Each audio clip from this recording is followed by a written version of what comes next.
Hi, Aries. Let's get into it, shall we? That's what you came here for. Let's do it. All right, Ace of Cups. Right out the bat. Ace of Cups, this is your mid-June to mid-July reading.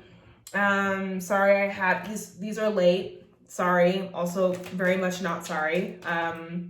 With everything going on and how my personal sort of connection to what's happening as a Black woman, there's been a lot that I've not been able to get done, and that's okay.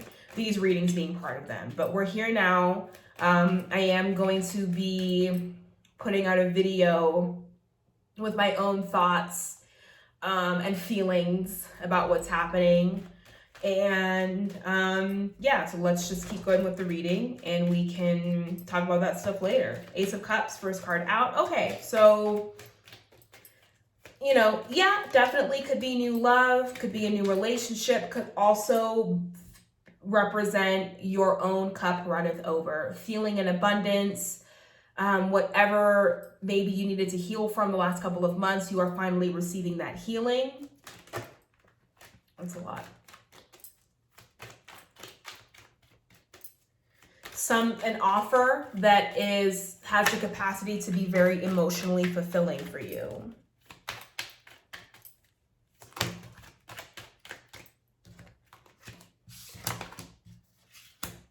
Hanged Man, Queen of Wands, and the Six of Pentacles. Okay. Whatever this new thing is, it is requesting that you, one, be a bit patient, which I know is not easy for you, but to also to see things from a different perspective, to have a different viewpoint on what is being offered. Let's actually clarify this Ace of Cups. I want to know, no. That's not, that's like half the deck on the floor. Give me a minute.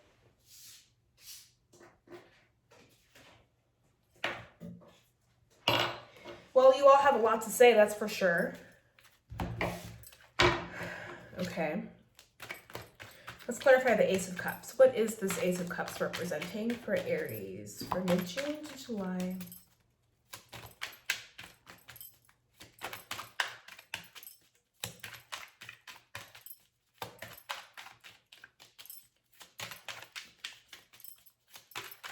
Oh, you all don't want to tell me.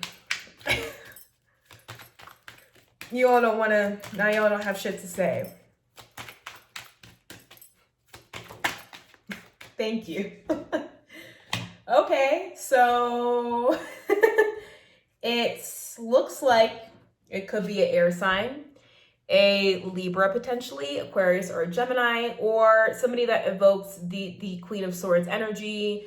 Not very emotional, actually. Not driven by their emotions, I should say. They very well could be very emotional, but they're not run by their emotions. They don't make emotional decisions. They're very fair, very diplomatic, and capable of telling a situation like it is, right? Which I think you all can appreciate, but also might take some time for you to get used to, right? Like this Queen of Wands, though she's a queen and though she's very independent, she does require a certain level of flattery, and she does require a certain level of, you know, admiration, shall we say. This Queen of Swords is not really too keen on providing or giving all the admiration. So you could potentially be in a situation with someone who it just feels very neutral, right? Like just feels, nonetheless, it seems to be a promising start and a promising beginning because you have the Ace of Cups here, right? But it's a very different, right? And it's not one that is all about passion and just jumping right in and just, you know, conquering, you know, the object of your affection and getting what you want, that you might not get what you want initially in this situation. So it's going to require for you to be a little bit like, oh, like this person isn't like falling at my feet. They're not, you know, they're not just sort of going with my own advances and just sort of going with the rush of how I'm used to things going pretty quickly. This is especially true if you have your moon or your Venus in Aries, right? That those signs representing how we sort of deal with things emotionally, that there can be this very quick bam, you know, jumping into something very quickly with an Aries placement like that. But then things fizzle out also very quickly. Things will also sort of dissipate just as quickly as they arrive. And so this, I feel like, is an opportunity for you with this Queen of Swords here to have a little bit of a different way of relating in that way. And so this Queen of Swords, like I said before, they're not gonna, you know, this air energy is not gonna like be flattering towards you. They may or may not be trying to rush things or, you know, but nonetheless, it's a balance.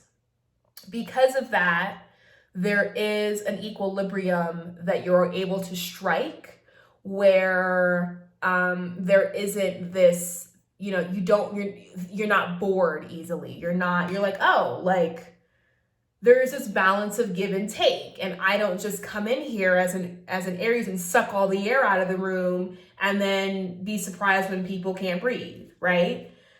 So let's see what else is going on for Aries mid-June to mid-July.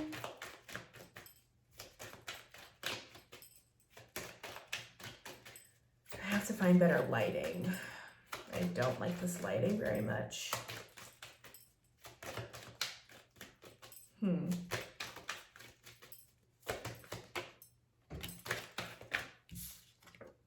Yeah, okay. Seven of Pentacles. Let the harvest do its thing, right? Let your seeds bear fruit. Let things sprout as they need to in the world, right?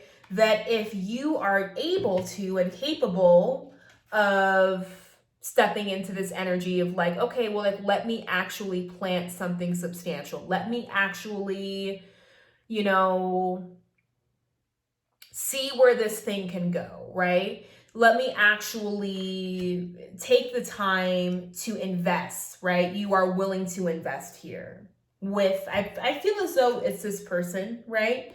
You're willing to invest with because they're different. They feel so different than what you've been used to. And because of that, you feel a sense of like, well, there might, this could be interesting. My perspective is being changed. I'm seeing things differently, you know? And I do feel like if you were to just be a little bit patient, you will get the fulfillment, right? Whether that fulfillment is through this person or having learned a new lesson or having learned something new about yourself, right? This is completion. This is the world. This is the world for me represents Saturn, but it represents Saturn, the side of Saturn that we get to see when we follow the lessons, when we do as Father Saturn has asked of us to do, when we take these lessons seriously, right? Saturn being a very serious planet. Okay. Any guidance or advice for Aries for mid-June to mid-July? So we have the Two of Cups. So yeah, I think, you know, yeah, Two of Cups, Page of Cups on the floor. I'll pick it up in a minute. So love in and of itself feels really good. Love feels really beautiful. However, I do feel as though the universe is asking of you to be a bit more patient. Two of Cups, Page of Cups, Eight of Cups, Three of Cups, a lot of cups. Jeez Louise. 10 of Cups, the Hermit, and the Three of Swords. That's like a whole other reading. Can't move this. Okay, let's put these here.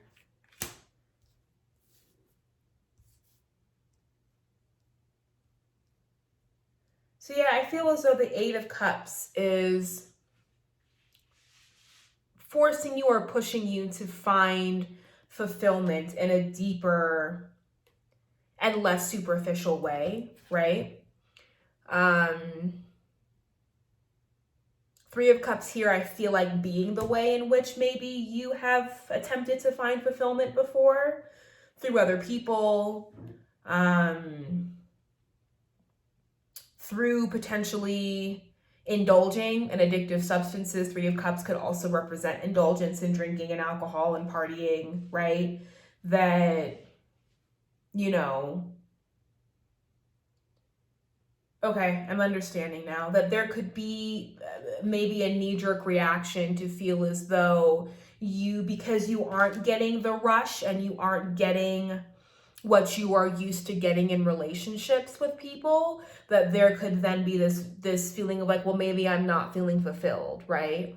And then a rush back into the things, right? The excitement, the substances, the whatever. This card could represent vices of any kind, right? It could be sex, drugs, drinking, anything, right? What is it that you engage in that you feel you have to do to feel fulfilled, to feel as though you are getting your fix, right? That, in response to this Eight of Cups, which I feel like is in response to this Hanged Man, right? This like needing to slow down, you need to do things differently, that, if you choose to not be patient, if you choose to not step into this energy, which will then bring you here, you could very well end up back here, right? Which, yeah, the Three of Cups is fun, but it ain't no Two of Cups, man.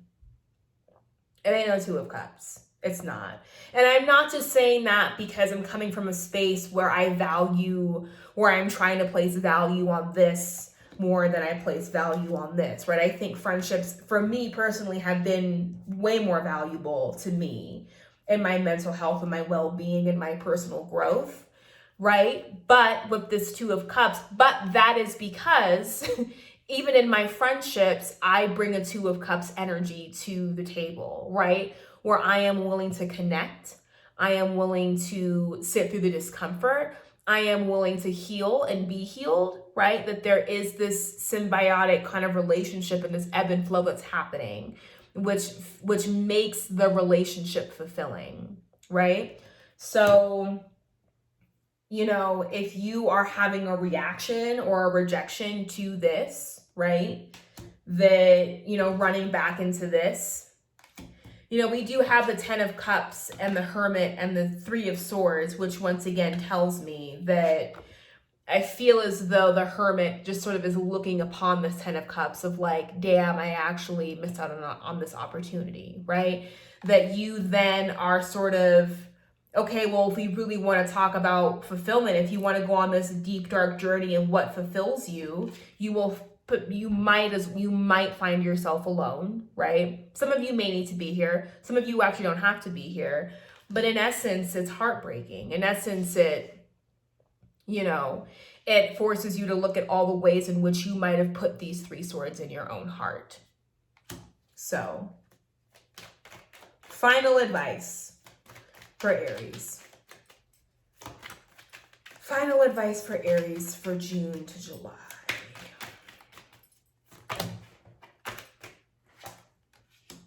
Okay, Knight of Pentacles, the Tower, and the Two of Swords. Yeah, basically,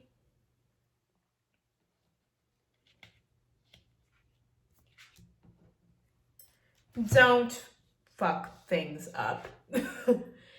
If there is an offer that's coming towards you, allow it to move towards you, even though it's slow. You might feel an urge to do a very Scorpio thing and create your own tower moment. You're not going to like it, and you're going to feel very stuck if you do that. Very stuck. All right, Aries. Interesting reading. I will see you all for Cancer season. And I hope you have a lovely rest of Gemini season. And I love you all very much. Bye.